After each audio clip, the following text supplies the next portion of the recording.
po kuya, medyo kumukurap lang po yun. Yung mga kurap-kurap lang siya. Yun. Naisangan ka na pala ng design na yun eh. Sabagay. Yun lang po yung ano Maganda siya. nito.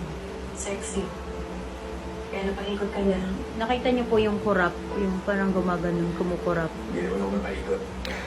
So yan na nga mga sir, yung sira ni ma'am, yun po yung subdivision nila, Peninsula Homes, General Trias Cavite. Yun po, papasok natin sa subdivision nila. Yun po yung sira nila mga sir.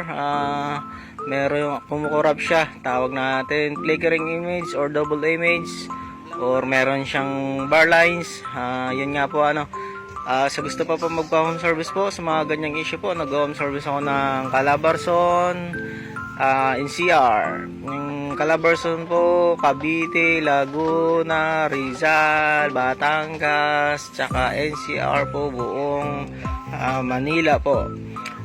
Yun po, pinix natin dyan, or tinisting muna natin, tapos pinix natin via, tawag namin via tape method na naman. So hindi po siya na DIY, suggestion ko po, hindi po na DIY po kasi lalong lumalala. Hindi ko po tinuturo na mag DIY kasi lalong lumalala, baka masisipa ako. So pasensya na po, at pag may humingi ng advice na gusto mag DIY, hindi ko po talaga nagbibigay kasi po baka lalong lumalala po ang sira at masisipa yung technician na masisipa ako. So ipaubahin na lang po sa malapit na technician para hindi po lalong masira ang inyong TV, hindi po masayang.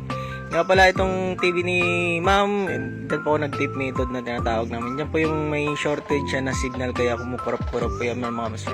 So every service po natin, dinadasal natin na sana meron pang good signal kasi yung nga po left and right yung signal niyan. Sana po meron pa tayong makuha ang good signal para pares po tayo masaya. Wala pang technician na nagdadasal na hindi magagawa upon service po. Lahat ng technician nagdadasal na magawa para pares masaya, para syempre medyo malaki rin mauwi sa pamilya, hindi lang yung check up pay. So yun nga po nagawa natin sa tip method. So ulitin nagawa sa tip method pero hindi siya simple, hindi na DIY po. Kahit nga po minsan technician nahihirapan din pag nagagawa niyan. So paubayan na po sa pinakalapit po na technician po para hindi na lalong sumira. Ulitin ko lang po. Ulit ko na lang. So yun to palang aking service po. Mataas po yung warranty ko kaysa sa ibang technician po. 4 months po yan warranty po. Promise po. Tama kayo sa narinig po. 4 months po yan mga sir yung ganyang issue po. PM na lang po sa gusto pa po magpa-home service. Ito po sobrang tibay pala nito ng TV ni ma'am. Inabot na to ng 6 years. Kaya nga po tested and proven na yung LG. Pagka nagtinatanong pagka branded, LG po yung sinasabi ko. Pagka local naman po is Devant yung sinasabi ko.